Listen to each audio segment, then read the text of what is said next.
мой товарищ Мирзаянов. Проходите.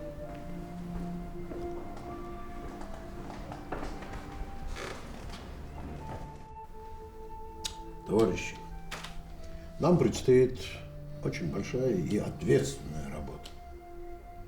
Товарищ Журбинов, вы как нарком просвещения доложите о готовности состава делегации на предстоящей декаде литературы и искусства Автономной Республики Казахстан в столице нашей родины, Москве.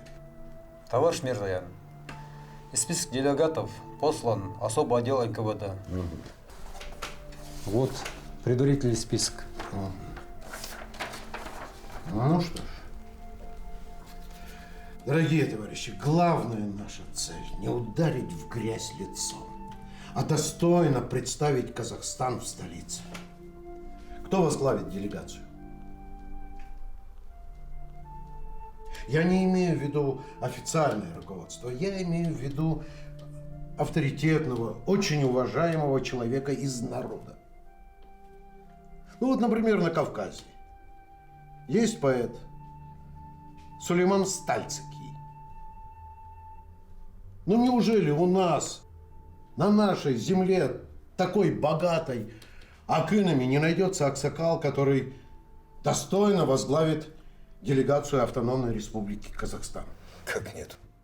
Сколько у нас поэтов, сколько у нас акынов. Да, ну, подождите, конкретно. У вас есть достойная кандидатура? Есть. Есть у нас поэт-импровизатор, который славен тем, что всегда побеждал на айтысах. Сын простого шабана, знающий жизнь народа. Это кто? Как его фамилия? Это Акын Джамбул Джабаев. Наш Акын. Это наша легенда.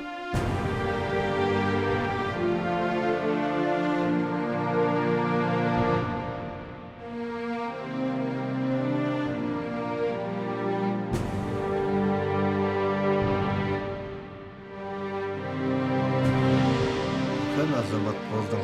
Біз Мәскеуге кеткенде үй-жайға өзің басқыз бол, жарай ма? Ата, мен де Мәскеуге ала кетші. Мен де барайыншы. Аман болсаң, Мәскеуге талай барасың, құлым. Тек бұл жол емес. Өйткені біз бұл жолы ұлы Пушкиннің еліне үкіметтің тапсырмасы мен қазақ халқының аманатын арқалап бара жатырмыз, құлым. Әке, Пушкиннен де қайтқанына 100 жыл бопты, Ата, Пушкин деген кім? Мен саған айтайын. Тыңда. Өнер алды қызыл тіл. Тілдегі жүйрік ол дүлдүл. Өлеңнің мұхит теңізі.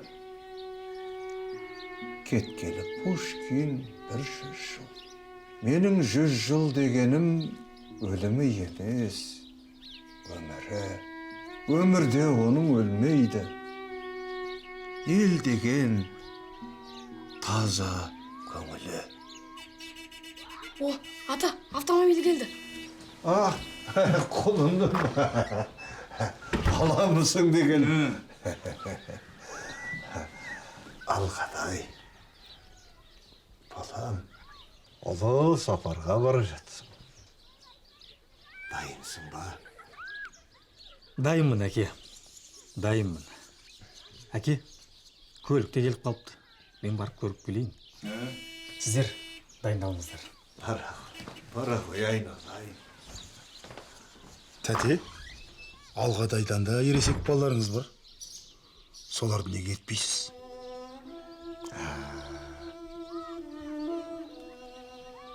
Өйткені кенен менің Алғадайым ерекше алғыр. Не нәрсені болса да білсем, көрсем деп талпынып тұрады. Осы Алғадайымнан үлкен үміт күтем. Бұл жолы да ел көрсін, жер көрсін деп әдейі ертіп бара жатыр. Әке, жолға шығайық. Басым бар. Ал.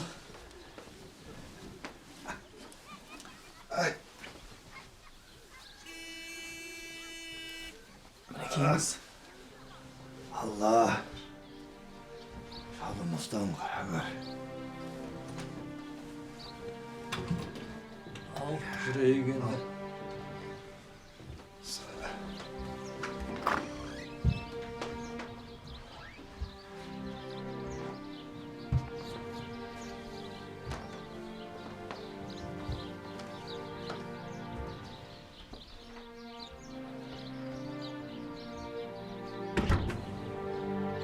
Sıratladınız Cege.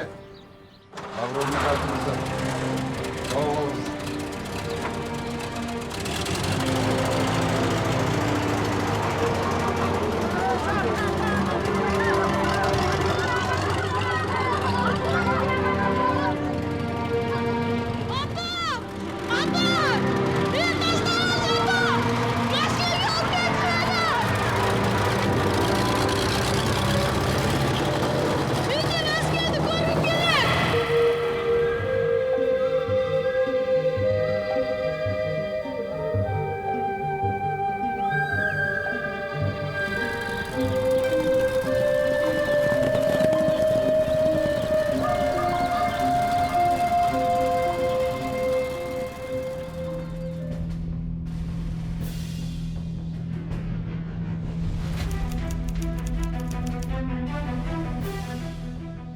Жолдастар, өздерің білетіндей, жақында Мәскеуде Қазақстан өнер қайраткерлерінің 10 күндік өтеді. Білесіңдер ғой? Әрбір жазушы, әрбір ақын, әрбір әнші мұқият тексеруден өту керек. Алдарында тізім жатыр, ашыңдар.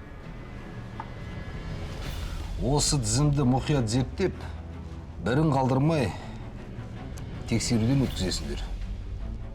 Шыққан тегі, жүрген жері, қызметі, туған туыстары, қатын қалаштары, не ішіп, не жегенден мен бәрін білуім керек. Түсінікті ғой? Әсіресе көңіл бөлетін нысаналарың.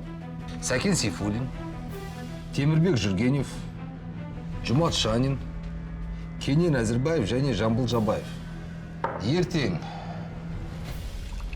осы аталған кісілер Мәскеуге барады.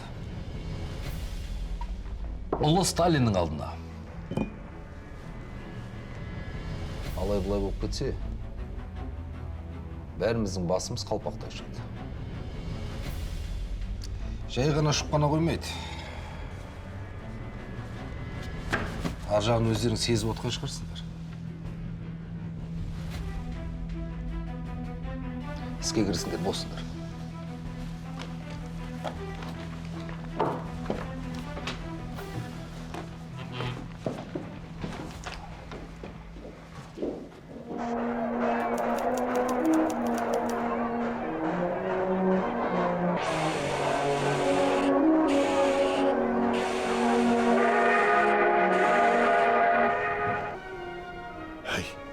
Кенен, мынау отарға Мәскеуге баратын жолды білем өзі. Басқа жаққа адасып кетіп жүрмей ме? Жоқ, әке. Мәскеуге барады. Кенен аға. Жүре беріңіз. Алға. Мына сонда, 5-ші есікке қарай жайғаса беріңіз. Мәскеуге дейін жақсы жетіңіз. Сәтті сапар тілеймін. Рахмет. Ал енді мінекей, сіз мына жерге жайғасыңыз.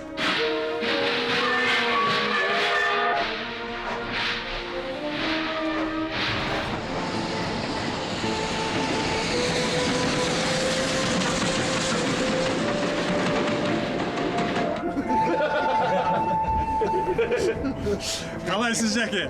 Көңіл күйіңіз жақсы ма? Шүкір айналайын, Сәкенжан. Бәрі дұрыс. Тек мынау отарбасы құрғыр, асаулауыма деймін. Оң қабір, сол қабір, теңселіп тегі атқошы балаға бағымдай келе ме, қалай өзі? Жәке, бұндай асау тұлпардың талайын жүгендеп, жуастатын боламыз. Дұрыс айтасың, Мұхтаржан, дұрыс айтасың. Болашақ сендердікі. Аман болсаңдар әлі талай темір тұлпарларды ноқталайсыңдар сендер. Жамбыл ата, жер түгілі әлақ темір тұлпарды мініп көкті шарлайтын боламыз. Не дейді мынау Күләтай қарағым ау?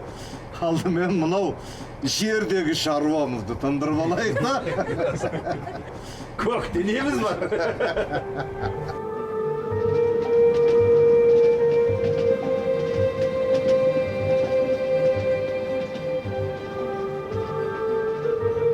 Ой, әке, неменеге қайғырып отырсыз, а? Сайгүліктен көріне пойыз деген жақсы емес пе? Жатасыз, дем аласыз, кереметтей Москва деген қалаға бара жатырмыз. Қайғырмаңызшы, әке. Алғадай сен не айтып отырсың? Дұрыс айтады. Отарба қайдан сайгүліктей болсын? Әрине, жатқан жақсы. Бірақ сенікі де дұрыс. Отарба мен автомобильдің заманы келе жатыр. Бірақ келін даланың төсін дүбірлеткен, дұшпанның тізесін дүрлеткен бабаларың мінген тұлпарлар емес бет. Қайран, сол бабаларымның серігі болған сайгүліктер болашақта иесіз қалмаса болғаны Тембілгөк демекші. Менің де бір Тембілгөк деген керемет атым болған еді. Сол Тембілгөкпен бірге жастық дәуреннің талай қызықтары артта қалды ғой.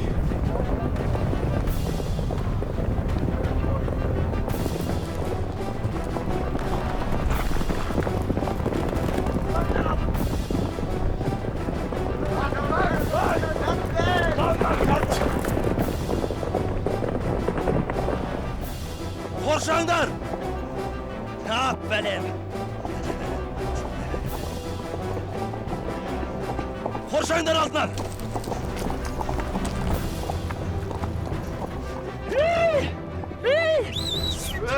Станбайым деп ойладың ба?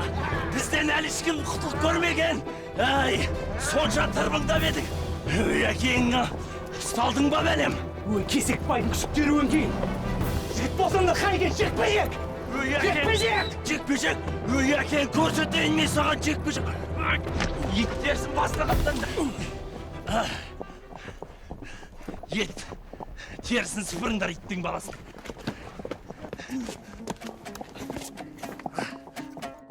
Ай, Кесекбай!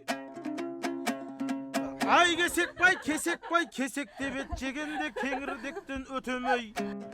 Аш-жалаңаш жылқышың дала кезіп жүреме, тентіреп жүр ел жұртың, кесек ет асап түбіңе сенің жетеме көмейіңнен өтемей.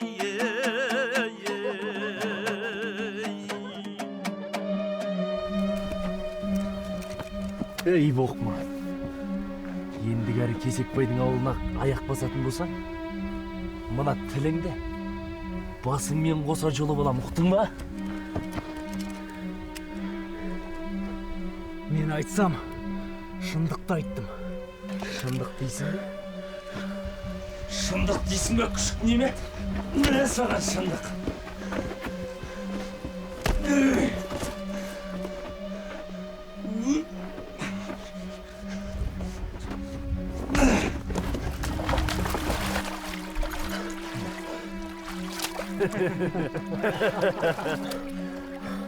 Сенің орның міне енді осы жер.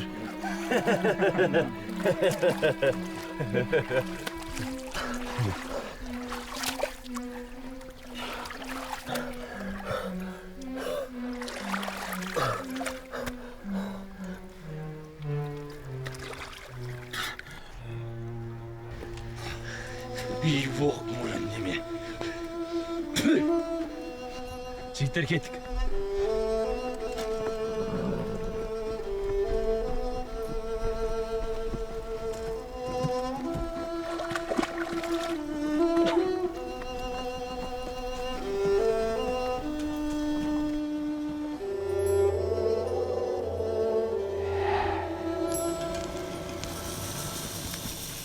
Yeah!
Alas, feleketten kalas. Ya kökten, kalk be, canım kalk be. Ya be, gel.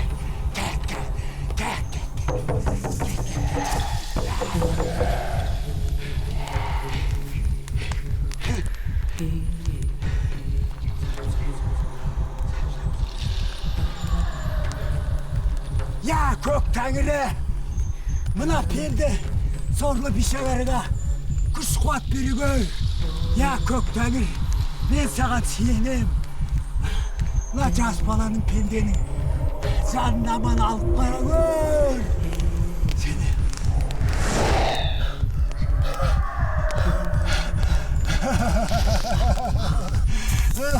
Ya kök tangır, rahmet. Rizam. Rahmet sana. Rahmet.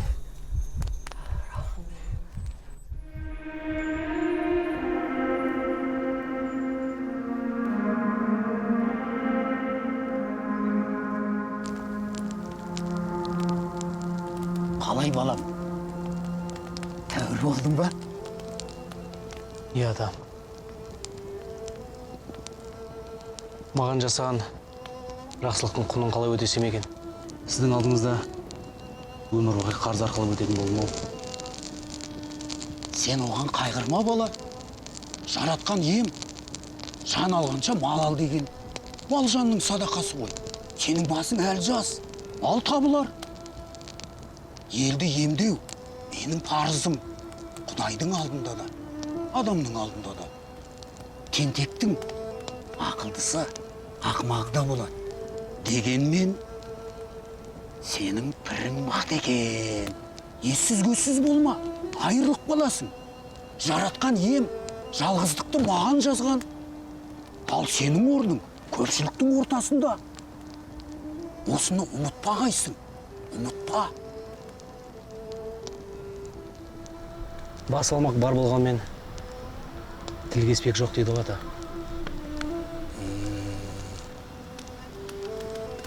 Мен тек бір Алланың ғана алдында бас иіп өтемін.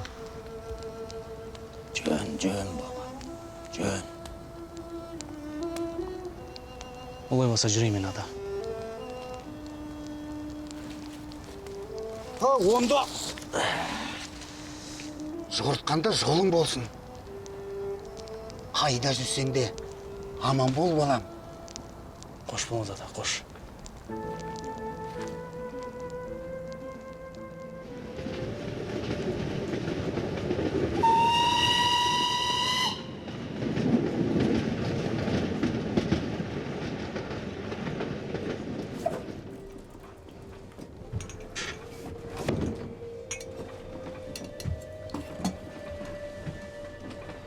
Al Ahmetov Sayra. Ne gördün, ne istedin? Аса қауіпті ештеңе байқамадым, жолдас Сабыров. Жолаушылар ұйықтап жатыр. Шал кешкі намазын оқып жатыр.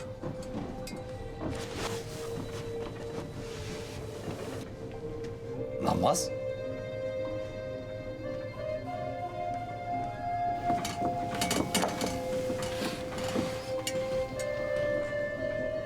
Намаз.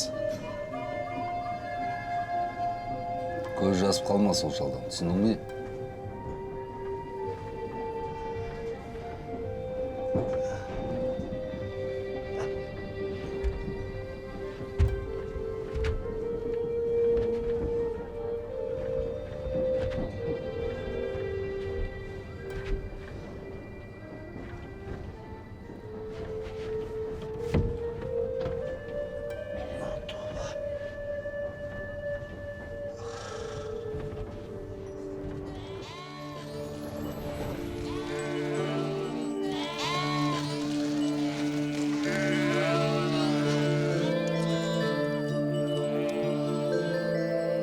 бол. Берген шай болам.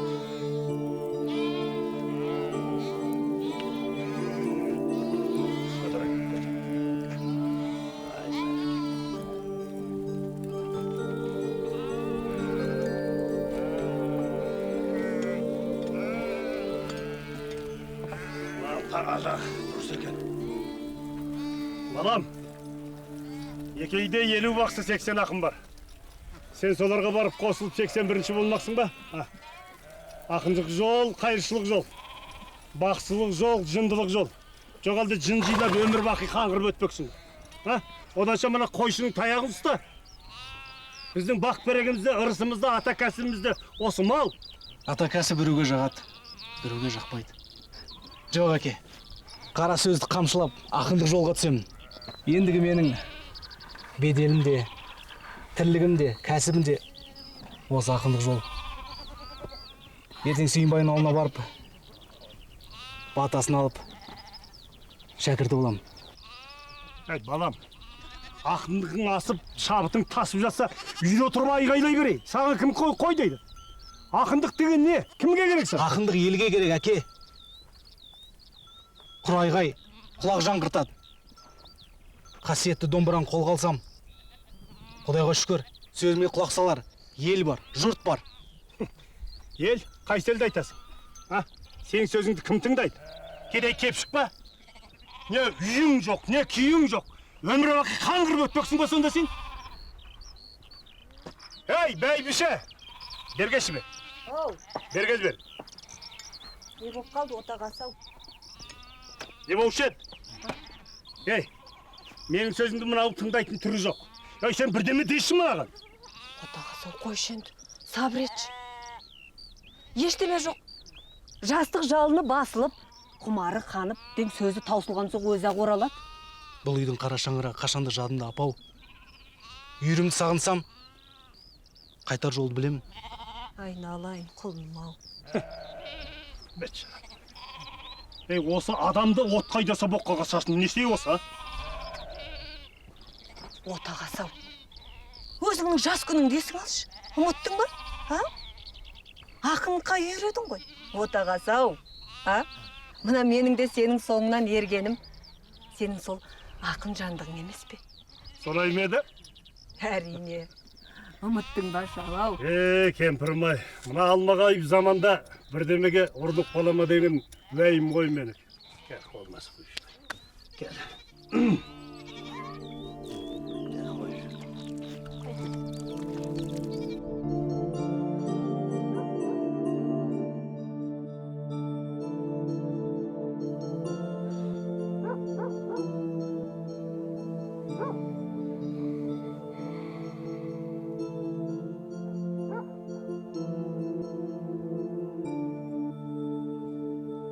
Әке, батаңды бер. Сүйінбайдың ауылына жол жүремін.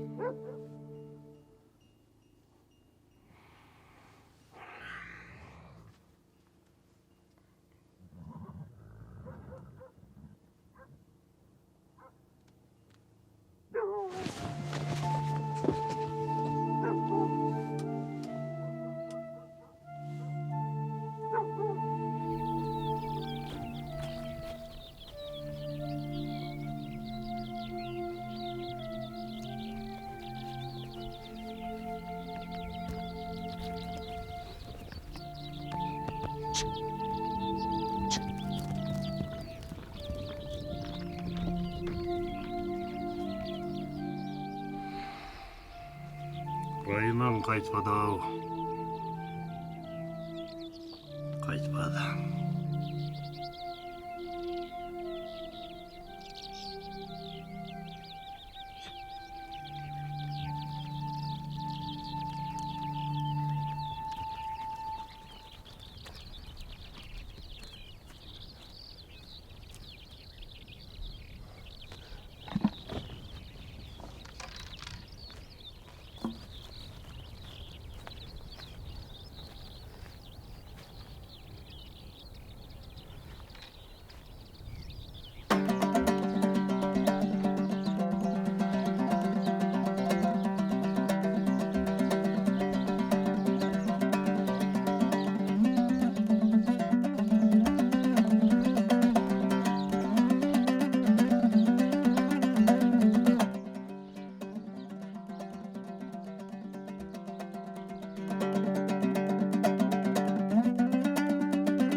балдар.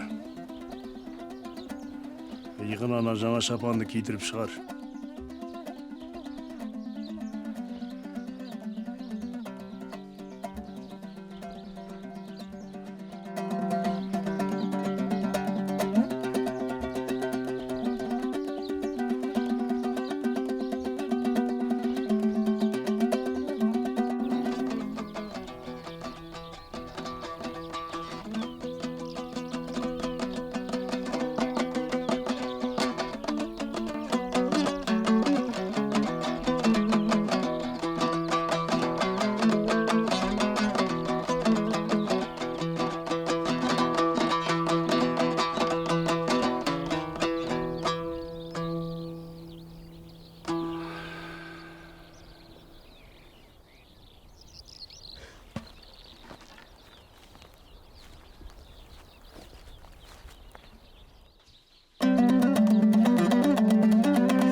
Жамбыл балам, кел айналайын.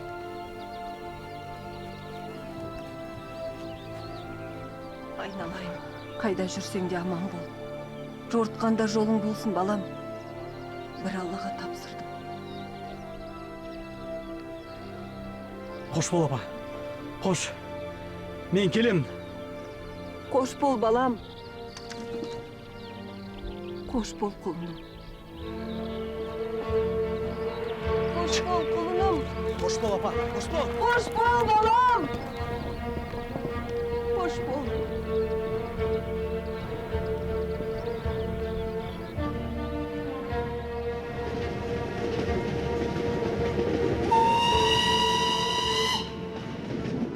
Әке, менің пірім Сүйінбай деп жиі айтасыз. Ол кісі қандай адам еді? Сүйінбай деген ақындықтың ақ алмасы, ақиық қыраны еді ғой.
Sen kaybolasın. Есімің кім? Жамбылмын ата. Онда кел.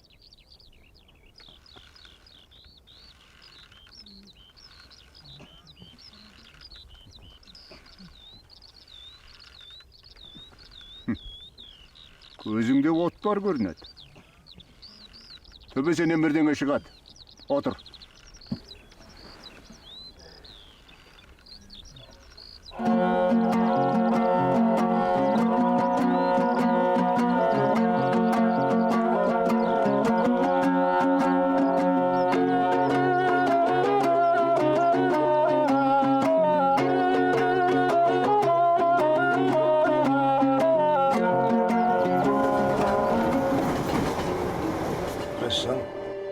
Өткенде бір абайдың әнін айтып едім. Әуен әдем екен. Соны мына Жақим естіген жоқ. Айтып бер. Кешіріңіздер. Айналайын. желсіз түнде жарық аян шығар. Е. Деп өзі. Апай деймісіңдер? Апай. Апайдың орны бөлек қой. Шырқашы қызым. Көне күләш. Желсіз түнде жарық ай, сәулесі суда дірілде, ауылдың маңы терең сай, тасыған өзен.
Жер жүзі.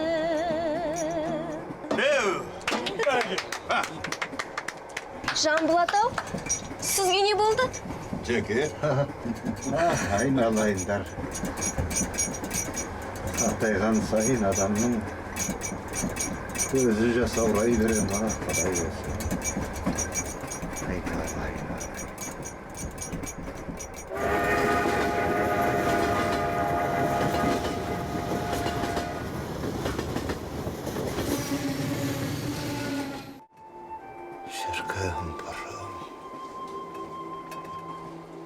Адам заттың асыл еді, қолым жетпеді.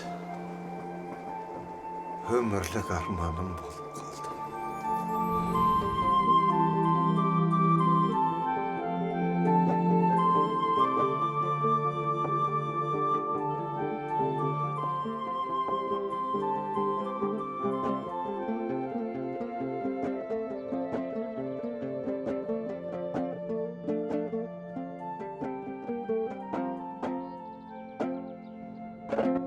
Ал, енді кім өнерін көрсеткісі келеді? Домбыраңды маған бер. Өу демейтін қазір жоқ.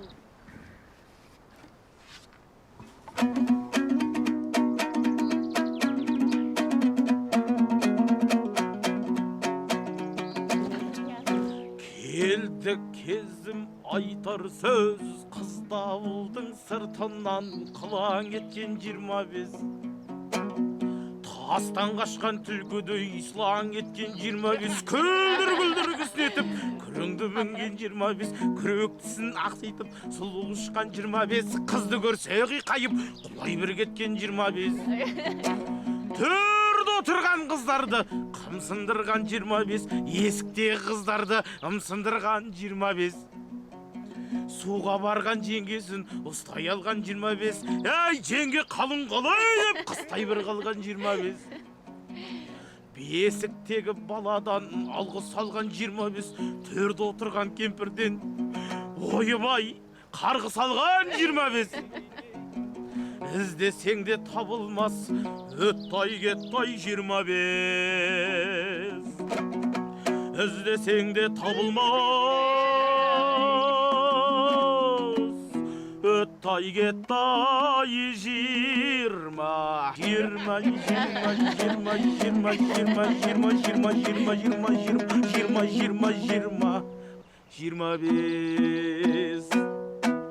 Ай!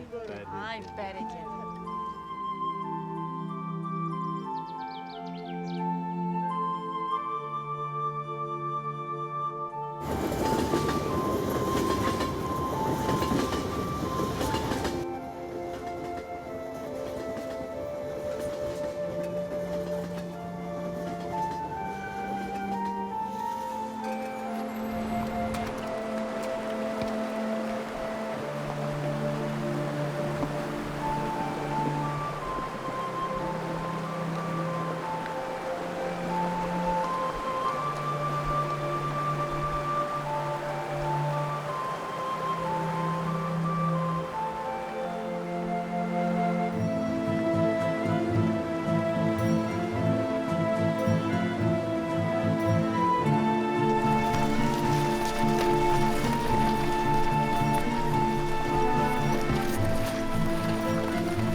Кімсіңдер?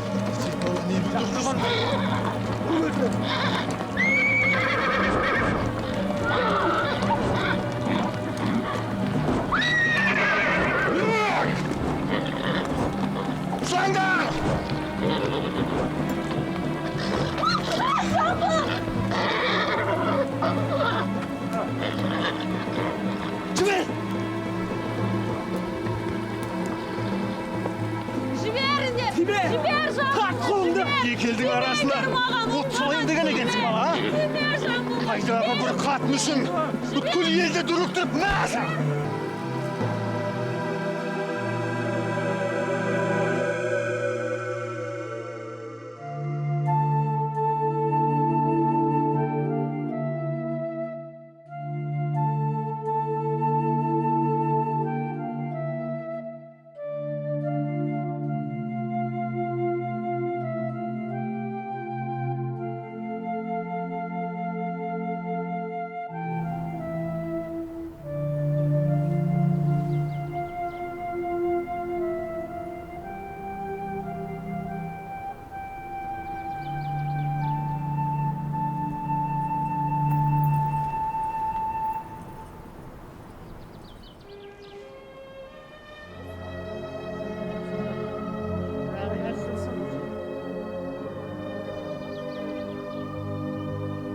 Борым.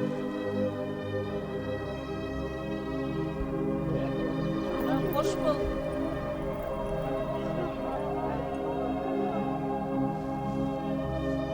Борым!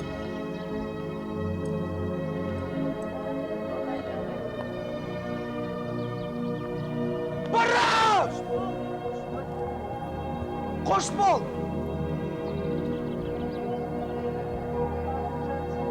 Борым!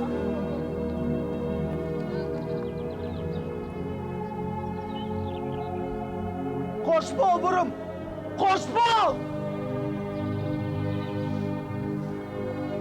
Мен сені өмір бойы ұмытпаймын, Борым! Қалай? Шының әлі басылмаған екен, а? Бір қатынға бола, бүкіл елді шулатып. Не, басқа қатын табылмады ма? А? Бұғым менде жоқ. Елдің бірлігін ойлау керек. Әттең, Сарыбай болмаса, махаббатыңның көкесін көзіңе көрсетерем.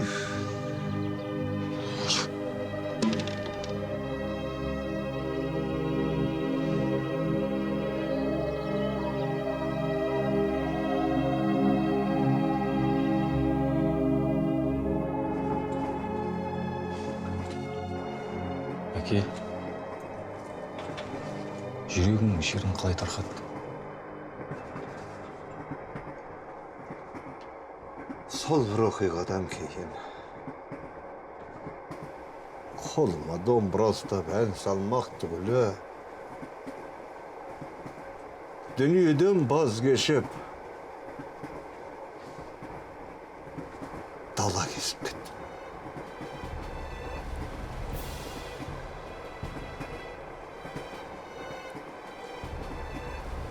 Қалай бірдеңке таптыңдар ма?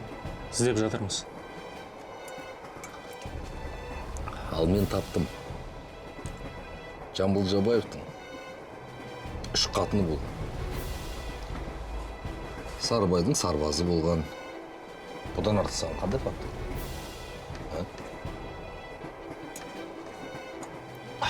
Бұндайлармен бар ғой. Қалай жұмыс істеу керек екенін білесің бе? Жоқ, білмеймін. Білмейсің. Ал мен білемін. Бұндайлардың артына күндіз түні аңдитын адамдарды салып қою керек. Ана айтқан сөздерін, жазған өлеңдерін бәрін өз пайдамызға асыруымыз керек. Түсіндім, жолдас полковник. Ал егерде бар ғой, тұмсықтарын тыржитатын болса, мына фактімен сол тұмсықтан ұра бер. Ұра бер. Ана танауынан қан сорғалаған кезде өздері-ақ арттарын қысады. Ақын өте аңқау халық. Ал біз соны пайдалануымыз керек. Түсінікті, жолдас полковник.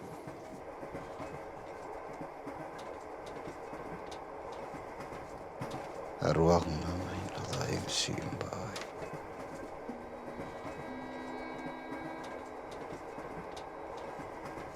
Әкемнен азған үлкен болсаң да, өзіңді ұстаз тұтып, пірім деп таныдым. Шәкіртің деген атты ақтай алдым ба, алмадым ба білмеймін.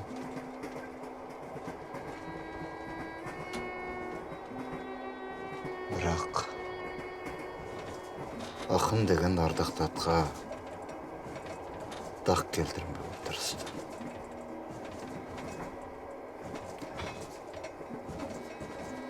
Айналайын жаратқан ием.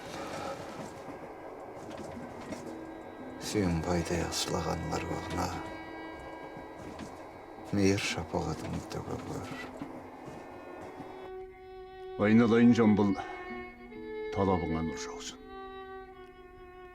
Еліңнің сөзін сөйле.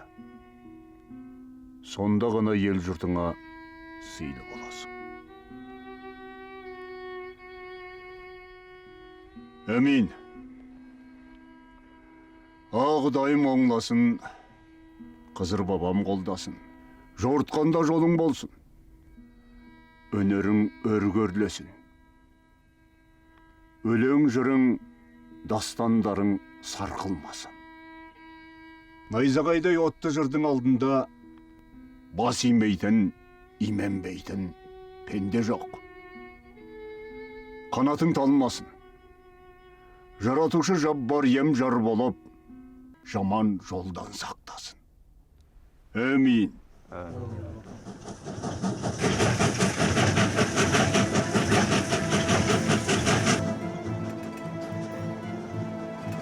Өмірімнің қилы кезеңдері көп болды.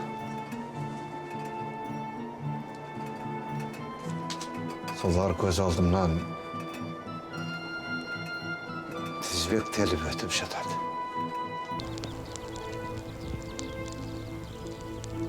Жолдастар, Ленин бастаған большевиктер партиясы бүгіннен бастап мына қазақ таласына бір жолата келді деп есептеңдер. Бай, би, болыс деген атауымен құрыйды. Жерде, малда бәріңе бірдей тегін үлестіріледі. Жолдастар, менің айтайын дегенім, мына кеңес өкіметі, ау жәке, ассалаумағалейкум. Уағалейкумассалам. Ағалейкумассалам. Жәке, мына кеңес өкіметіне не дейсіз? Айтқанына көніп айдауына жүрмеген мына момын елді қалың әскер шығарып, қынадай қырып салған Ақпатшаның зобалаңынан кейін елдің біреуге сені қоюы қиын-ау. Бірақ сөзің жылы, түсің ізгі сияқты. Ал ісіңнің қандай болатынын болашақта көрерміз. Ашыққан елді тойындырып, жалағанды жұбататын болсаң, онда сендердің соңдарыңнан еруге қазақ елі қашанда әзір. Тек айтарым, наныңа қызықтырып, ертең күні алдап кетіп жүрме, онда халықтың қарғысына орнасың. Осыны ұмытпа, шырағым. Жолдастар, Жәке, Ленин атыменен ант етемін. Бүкіл мына қазақ таласын, бүкіл мына қарапайым халықты қарнын тойдыртып, қолын нанға жеткіземін. Ниетімен ойы түзу болса, жаңа үкіметті неге қолдамасқа қалайық? Ендеше, сөздің түйіні осы болсын. Жаңа үкіметке берейік тізгінді. Сау бол балам. Рахмет, Жәке. Жолдастар, кеңес өкіметін қолдайын дегендерің келіңдер.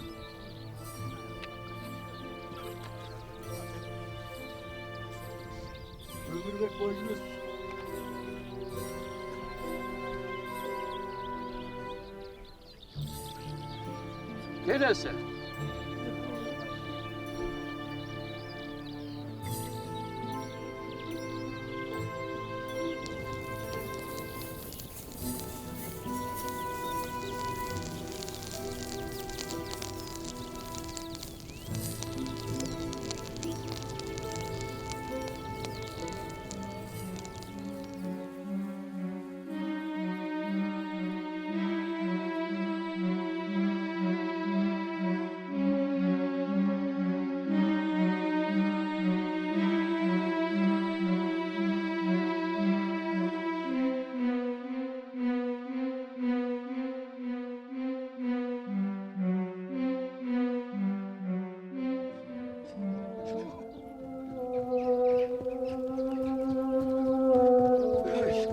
Нағып отырсыңдар мұнда, тездет шықсаңдар салаға.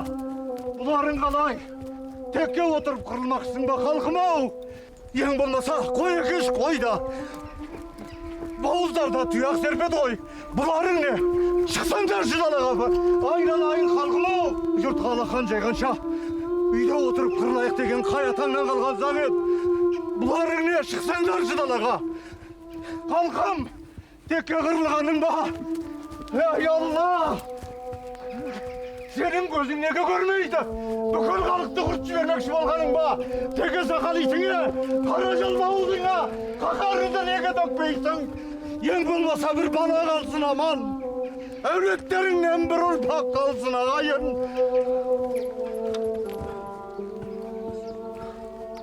Айналай, айналай. Жылама, жылама. Жылама, жылама.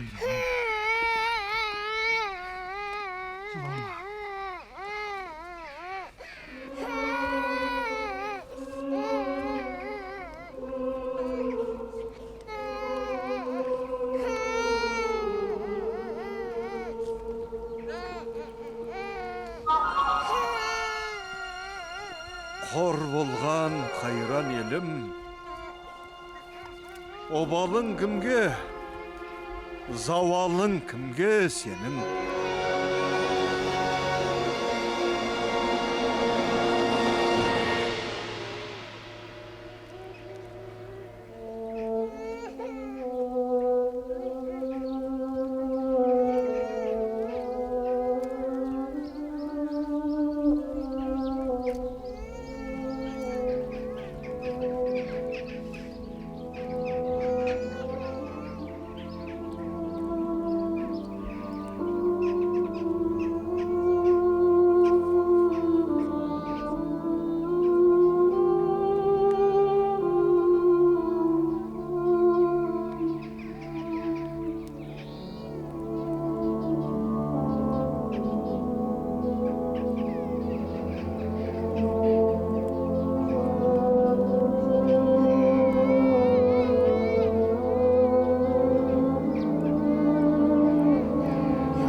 1936 год.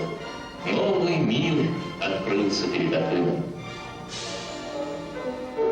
Орден, врученный Джамбулу, был признанием всей нашей многонациональной народной поэзии.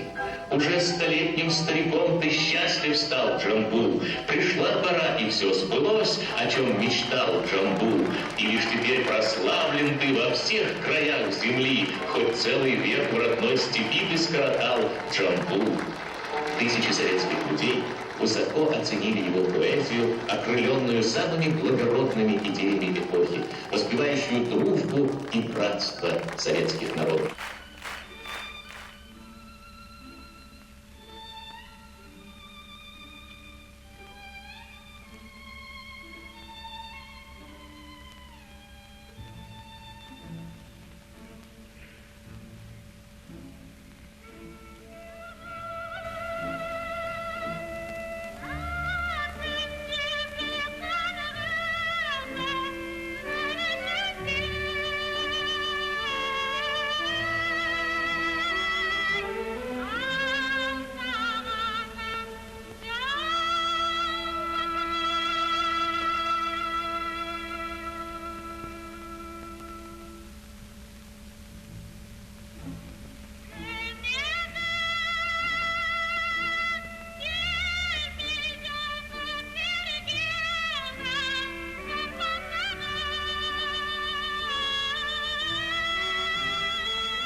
Джамбул Джабаев.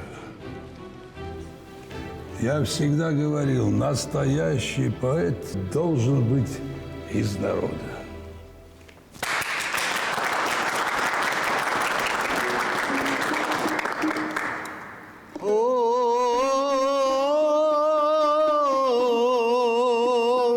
Ел шетінің қорғанай, жау бетінің айбары.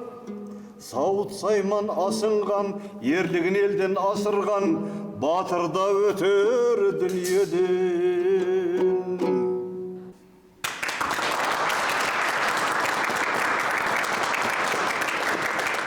Лаврентий, ты понял, о чем он спел?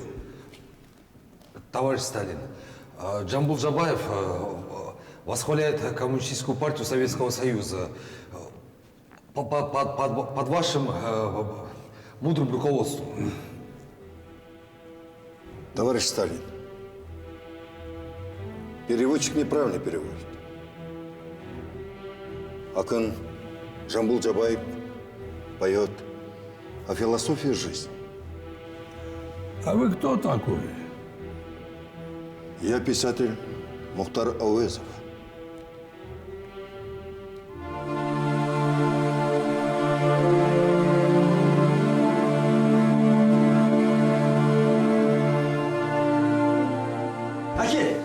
Келен аға, әке, мынаны қараңыз. Мәскеудің орталық газеті. Мынау сіздің суретіңіз. Міне. Ал бұның жазуы не қылды? Міне, оқып берейін, тыңдаңыз. РСФСР жоғарғы кеңесінің шешімі бойынша Советтік социалистік Қазақстан автономия республикасының Әулиеата қаласының атын өзгертіп, Жамбыл деп қойылсын. Не дейді мынау? Қайтадан оқы. РСФСР жоғарғы кеңесінің шешімі бойынша Советтік социалистік Қазақстан автономия республикасының Әулиеата қаласының атын өзгертіп, Жамбыл деп қойылсын. 1938 жыл. Москва. Иосиф Виссарионович Сталин. Сталин деймісің? емес. Қарапайым халықты бұлай қойып, енді әруақтарға ауыз салайын дедің бе? Жаке, олар енді ойына келген істейтін болды ғой. Келін аға, әке, енді бұдан бұлай әулие-ата Жамбыл деп аталатын болады. Есіміңіз шаһарға берілді. Қуанбайсыз ба, әке? Қайдағы қуаныш? Не айтып тұрсың сен өзі? Бұл деген елді басын олғай, мынау қарапайым халықты қойып, әруақтармен ойнай бастаған екен ғой енді. Жоқ. Әке, сабыр сақтаңыз. Иә, мен баруым керек. Қайда барасыз, әке? Келін аға. Әулие-атаға барам. Әулие-атадан кешірім сұрайын. Тәте, киімімді әкел. Мен де сізбен бірге барайын. Жоқ, Кенен, бұл менің өзімнің жеке шаруам. Сендер осында қаласыңдар. Әке! Қалыңдар. Келін аға.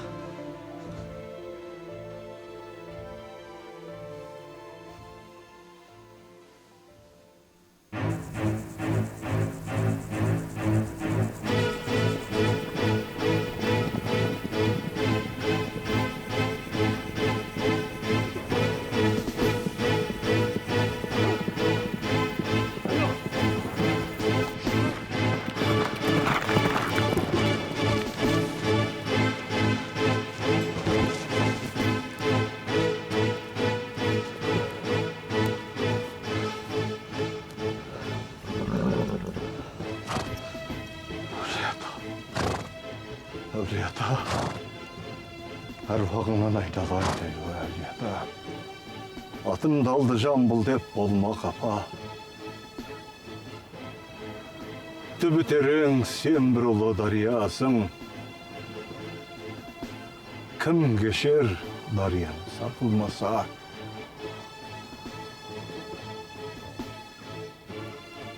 Тексіздердің тіліне еріп, ұрпақтарың орны толмас қателік жіберді. Кешіре көр, қасиетіңнен айналайын, әулие-ата. Кеш ұрпақтарың.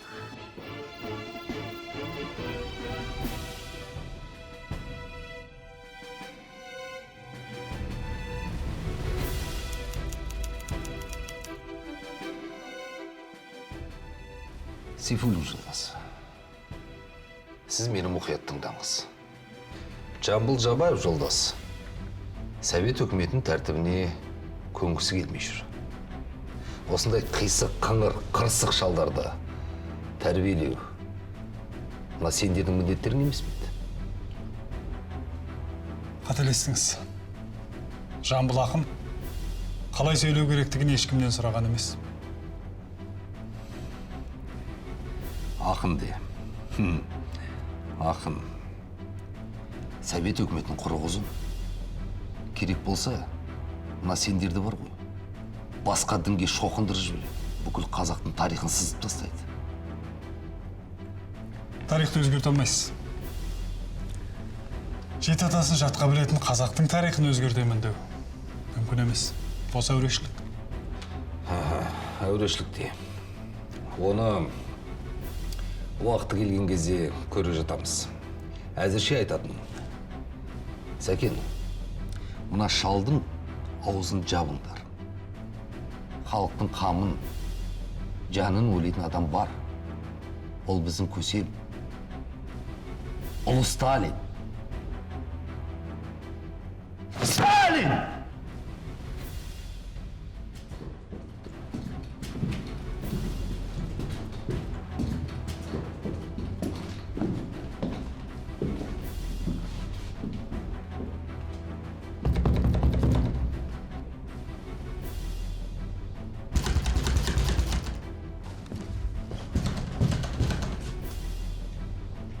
Кім?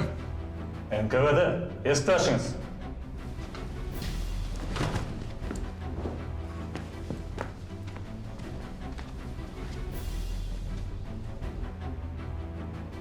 Мені тұтқындауға кім берді бұйрықты? Есікті аш, үйде сөйлесейік.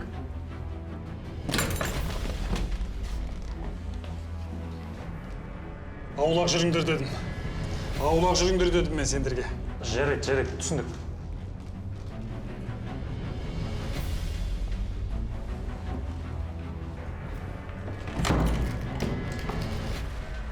Сәкен, кім келді? Тағы да солар ма? Тағы да солар келді. Бөлмені аш, бөлмені.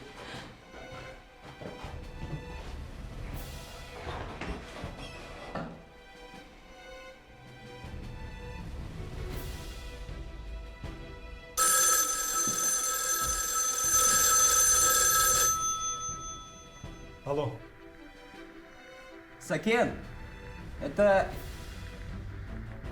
Тебя беспокоит Голощекин, Филипп Исаевич. Не забыл, надеюсь? Товарищ Голощекин, я вас узнал. Спектакль ты устроил. Говорят, размахиваешь оружием. За мной пришли. Вы знаете меня. Я ж честный коммунист. Не перебивай, выслушай меня. Товарищи поговорят с тобой и отпустят. Я живым не сдамся. Я тебе гарантирую, все будет хорошо. Сейчас они к тебе опять придут. Даю тебе слово. Хорошо. Да, я вам верю. Все, до встречи.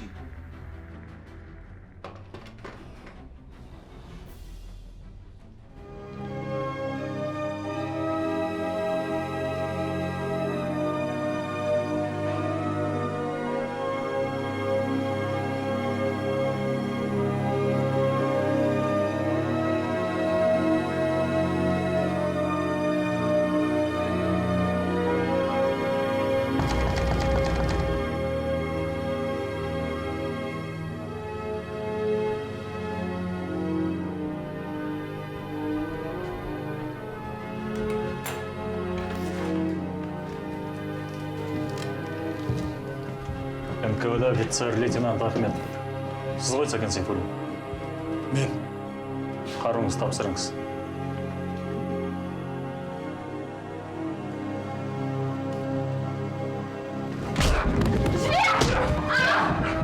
Ұстан ана! Жексұран!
Ey, жолдас Ленин. Жамбыл. Кеудеме сылдырақ таққанға емесмін. Жүре берілсін ал. Қырдан білеш. Алла! Ey Allah! Сондай. Адамзаттың асылдары боп туған. Боздақтарымның артында жалғыз қалдырғанша, мені де алсаңшы, Құдай-ау, мені де алсаңшы. Жападан жалғыз, Несіне қалдым мына кең меден далада? Неге керек мына қутыршылық? Маған неге керек? Құдай, ал, қайдамсың?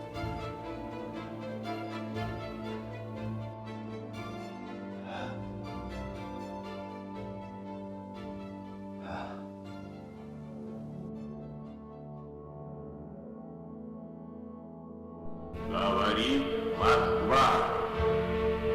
Передаем важное правительственное сообщение. Сегодня в 4 часа утра, без всякого объявления войны, германские вооруженные силы атаковали границы Советского Союза.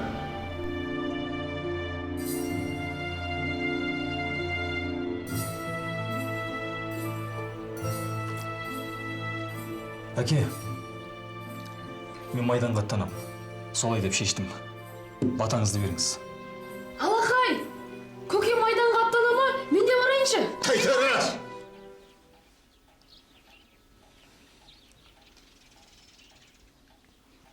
Айналайын құлыным. Сендер қу соғысты көрмей-ақ қойыңдар, Таубай. Атадан ер боп туғансың. Еліңді қорғау борышың. Алғадай. Ата. Келін. Жамбылдың ұлы. Елдің баласынан әулие емес. Азаматтың жолын бөгемейік. Не көрсек те елмен бірге көреміз. Жолың болсын, бар Алғадай.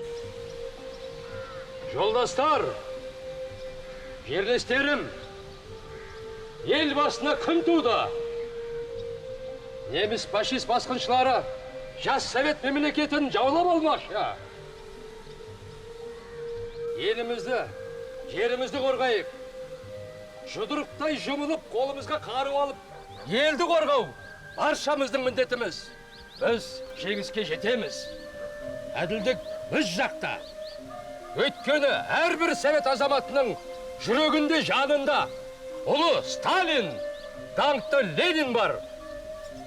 Жасасын советтік коммунистік партия. Жасасын ұлы Сталин. Ура, жолдастар! Ура! Ал енді, жолдастар, арамызға еліміздің мақтанышы Жамбыл ақсақал келіп отыр. Жәке, атаңызды беріңіз. Халайық. Ұлыңды қол, қызыңды күң етуге қан құйлы Гитлер бастаған фашистер ентелеп келе жатыр. Мұндай кезеңде өткеннің өтпесін ұмытып, қолға қару алып, халқыңды, отаныңды қорғауға ат салысқан абзал. Құлаштап, қылыш сермеген, жауына есе бермеген, ойрат шүршіт қалмақтар бетіне тура келмеген батырлардың ұрпағысыңдар. Ел тағдыры сендердің қолдарыңда, қарақтарым. Еңбекте қандай ер болсаңдар, қан майданда да сондай ерлік көрсетіп, еліңнің абыройын биік ұстаңдар, шырақтарым.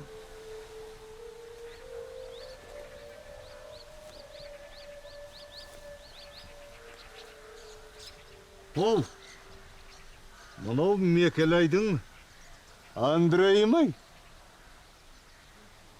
Айналайын. Бәрекелді мұнау Мәми досымның ұлы Әбдіразақ қой.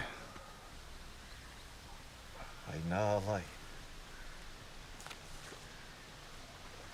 Пәлі. Алтынбектің қос қыраны да атқа қонған екен ғой. Оу, анау шеттегі тұрған. Есімнің Нартайымысың? Пәлі, бұл да азамат болыпты. Қайран есім. Ердің ері, қаһарман еді ғой сенің әкең. Кешегі Ақ патшаның қан құйлы жарлығы шыққан кезде халқы үшін қаһармандық танытып, елім бастаған, ерек туған, есіл ер болатын есім. Есімнің ұлы Нартайым қолына туалған екен. Тәубә. Жауға намысыңды берме. Есімдей ерлік көрсет майданда.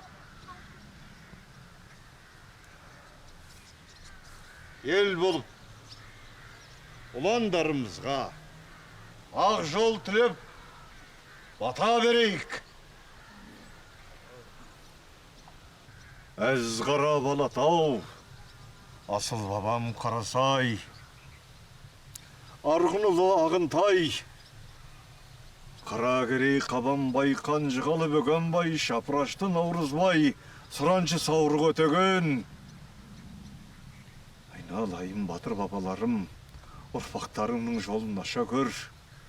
Жеңіске бастар жолға бастай көр. Желеп жебей көр қан майданда. Аумин!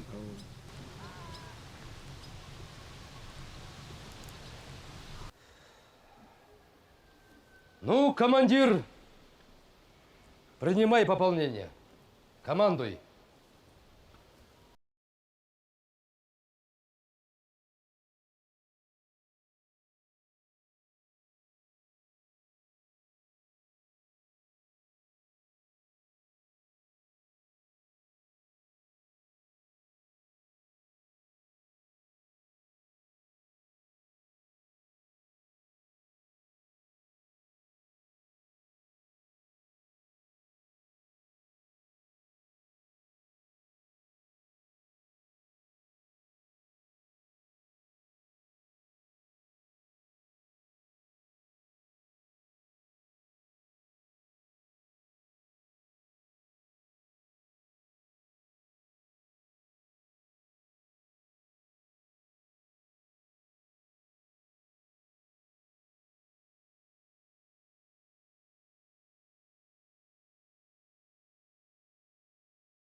Алғадай.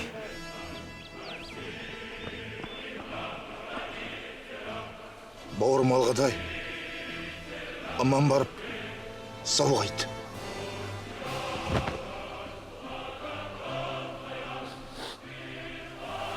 Алғадай. Мұным. Әке, маған сеніңіз. Мен сізді ұятқа қалдырмайым.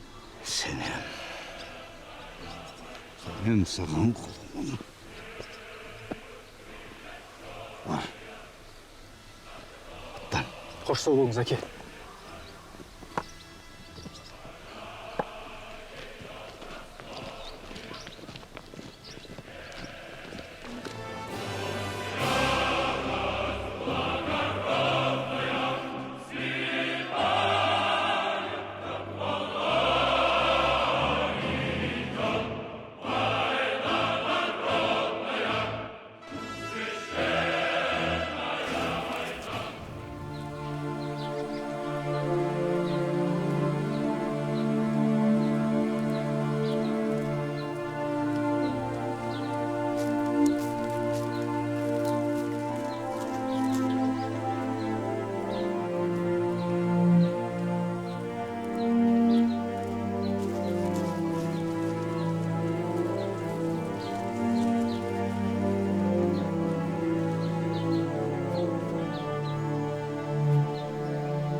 Не болған батыр-ау? Неге жылап отырсың? Әлде біреу ренжітті ме? Әкем, Айтаннан қара қағаз келді.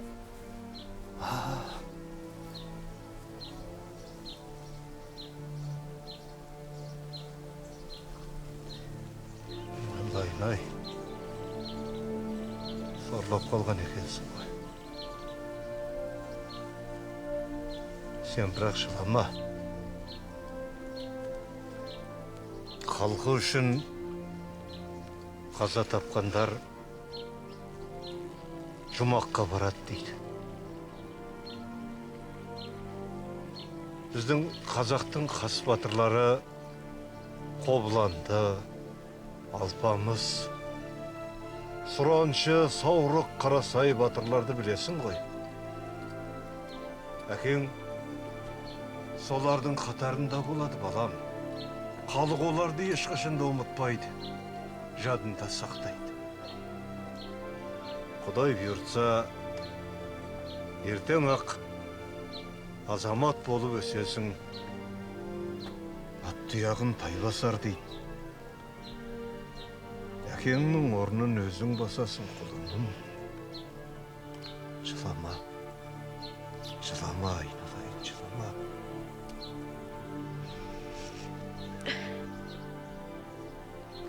Мен жылаған жоқпын. Тек әкемді сағынамын, қимаймын.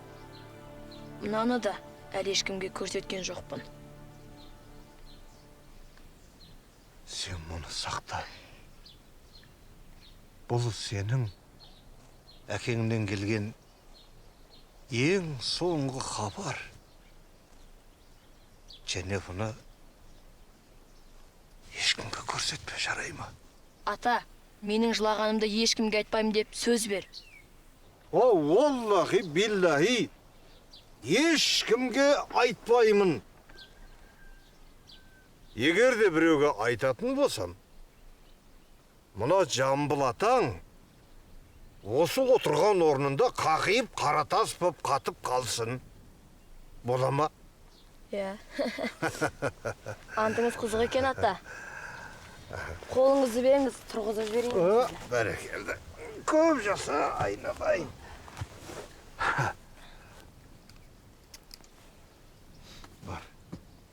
Бара ғой, айналайын.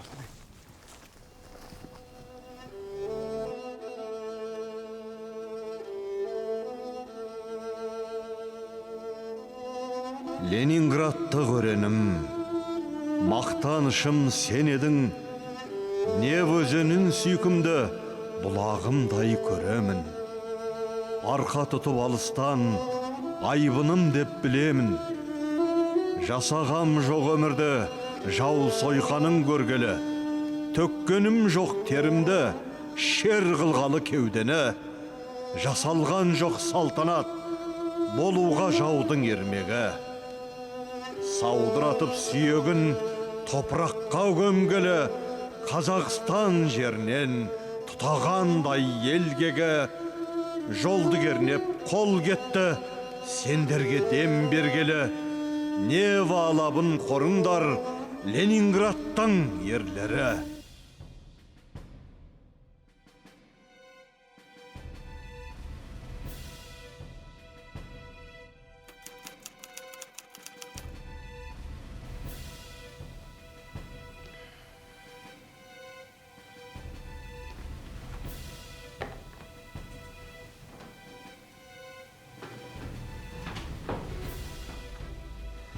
Сабыров.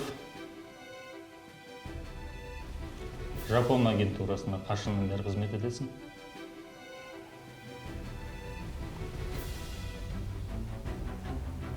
Үш күн болды жылым тартпағаныма. Бола ма?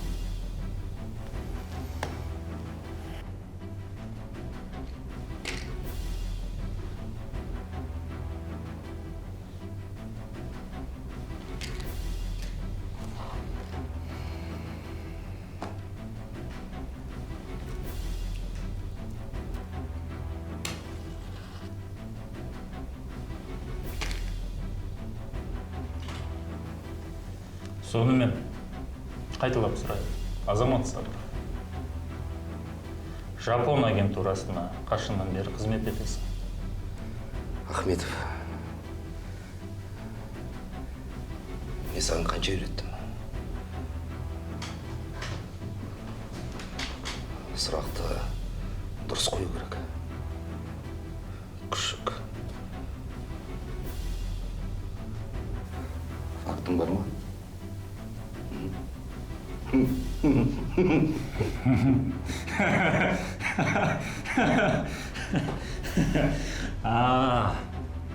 Факты. Міне факты. Иә, есімде. Сен өзің айтушы едің ғой. Әлгі қой терісін жамылған қалай еді? Қасқыр қой. Иә, қой терісін жамылған қасқырлар өтіп кетпесін деп. Қараймын, сол қасқырлардың бірі. Сен өзің ғой. Егер мойындамаса, тұмсығынан қан сауғалағаншама фактімен ұра берді. Өзің айтқан жоқсың ба? Е? Факты! Мә, факты саған!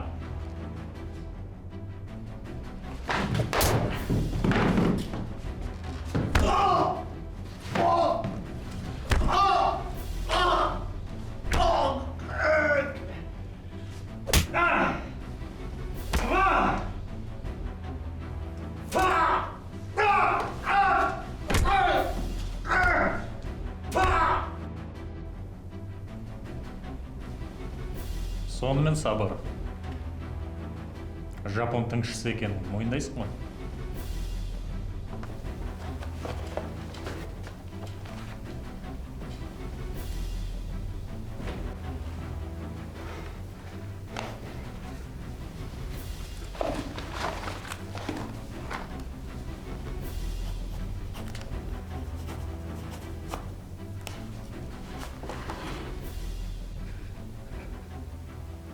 Ойынды.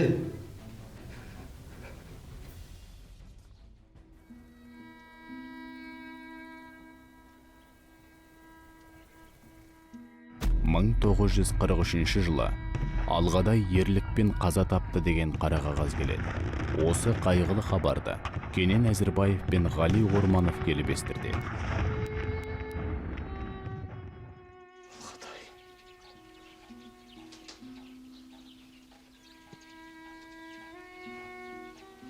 Құланым-ау, Алғадайым-ау, Алғадайым. Ата, өтінем жыламаңызшы. Сіз жамбылсыз ғой. Жамбылға жылауға болмайды. Иә, құлым. Жоқ, мен жыламайым. Жыламайым, құлыным. Мен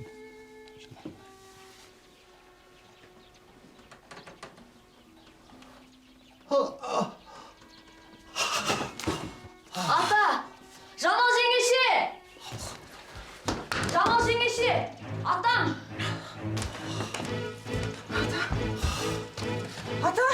Ата не болды сізге? Атама не етіп еді?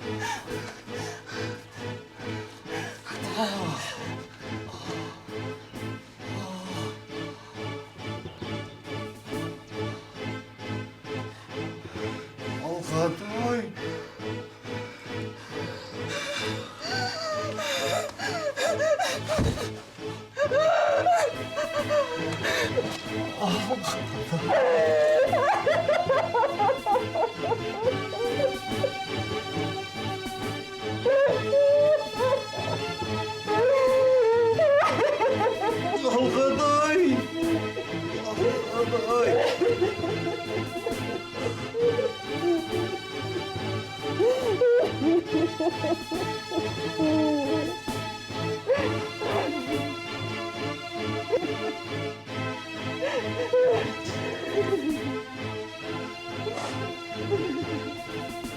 Sabırlı бол, құлыным. Ел басына түскен нәубет қой.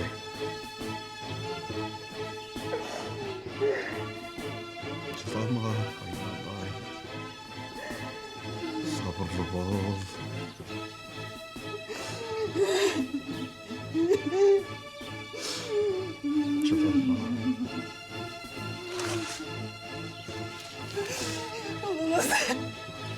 Ұлыңызды майдаға жібермейтіндей. Беделіңіз бар еді ғой.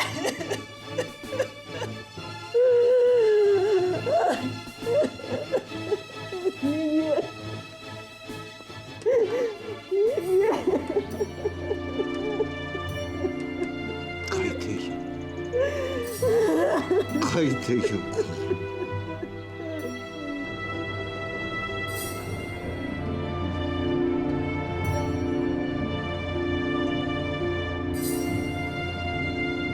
Дина апа, Жәкеңнің халі нашар. Алғадайдан қаралы қағаз келгелі бері төсек тартып жатып қалды. Иә. Бұл соғыс құрғыр үлкен кіші демей бәрін жалмап бітті.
Қайғың ауыр, Жәке.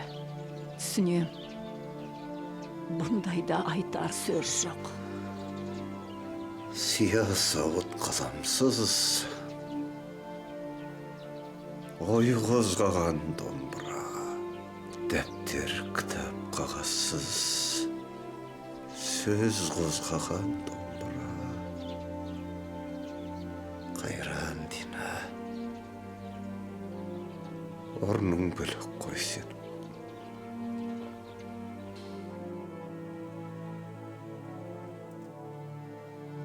Жаманшылық көрме.